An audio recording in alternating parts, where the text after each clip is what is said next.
colocado em prática? É difícil, a gente não conhece o projeto, né? Se pudesse encaminhar para você, para que a gente pudesse, se o Fábio conhecesse, pudesse colocar a pessoa em contato, a gente gostaria de conhecer, né? Entendeu? Mas, Marcos, há incentivo para esse tipo de projeto, outros dessa natureza? Depende. Tem a FINEP, por exemplo, que financia alguns projetos nesse sentido. Você tem estudos de pesquisa especializados nesse campo que também fazem essa questão desse financiamento. Mas tudo está ligado ao desenvolvimento de projetos. Os municípios têm que apresentar o projeto. E aí voltamos naquele ponto inicial. Falta a qualificação profissional para os técnicos do município trabalhar em projetos dessa envergadura. Agora, também a própria iniciativa privada, enfim, por exemplo, você tem alguns... Vem surgindo, de uma certa forma, os chamados aterros privados, né, que são aterros que são instalados e operados por gestores privados, que vem se apresentando como uma solução, uma alternativa para municípios que não têm um aterro sanitário próprio. Sim. Né? Então tem financiamento para essas linhas, para esse tipo de serviço. As próprias usinas de reciclagem, né, voltando à questão da reciclagem, os cooperativos de catadores muitas vezes que têm infraestrutura, que conseguem apoios governamentais, tem linhas de caixa da Caixa Econômica específicas para essas temáticas das cooperativas de catadores. E elas conseguem instalar suas usinas de triagem e com o apoio, evidentemente, de um programa de coleta bem estruturado pelas prefeituras, de fazer a coleta e ao mesmo tempo trabalhar essa questão, né? O grande problema é que a questão da venda, né, enfim, do material reciclável ainda não está sob um certo controle, não tem um tabelamento mínimo para essa questão de financiamento, então muitas vezes você tem um problema de déficit aí em termos de recebimento nessa venda, né? E vários outros problemas, como por exemplo, às vezes não tem uma estrutura administrativa eficiente, boa, então precisa realmente de um apoio forte do poder público e também da sociedade como um todo, as universidades darem um apoio institucional e financeiro para essas cooperativas.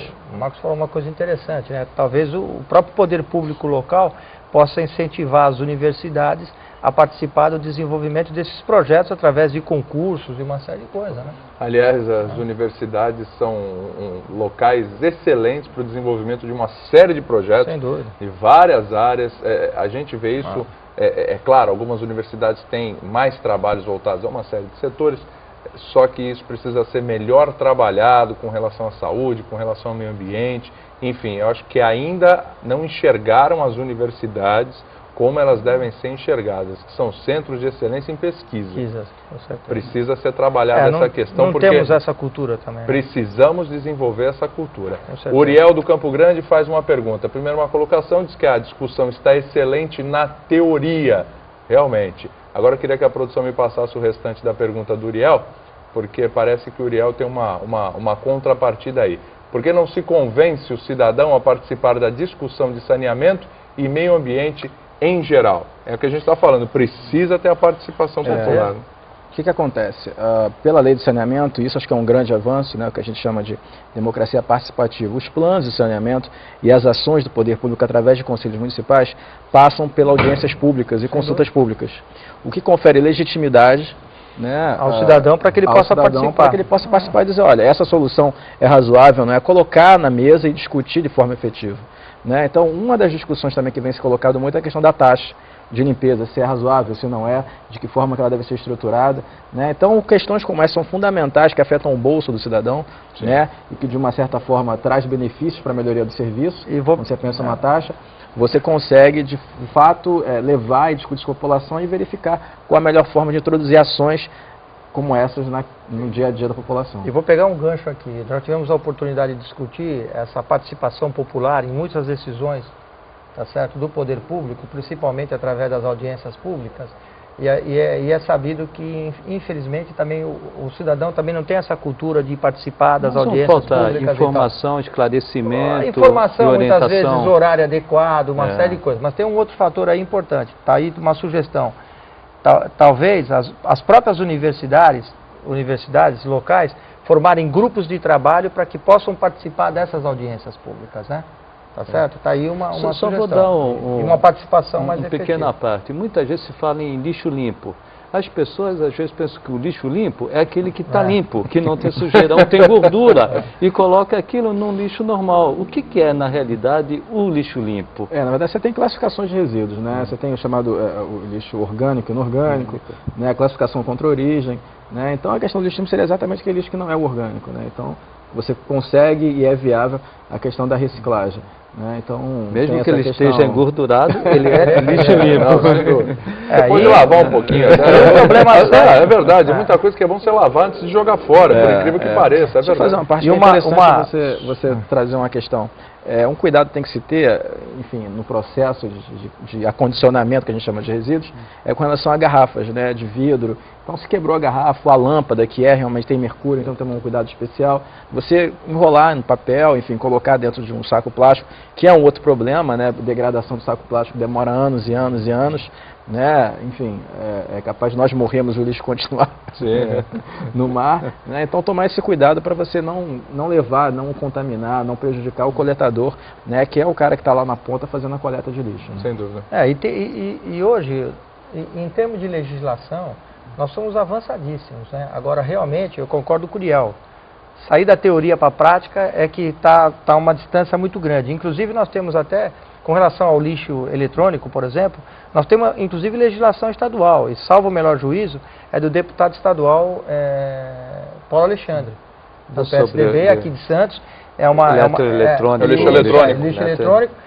Que na realidade a legislação ela dá ênfase à obrigatoriedade que as empresas têm. E a gente não vê realmente essa legislação, Marco, ser aplicado, né?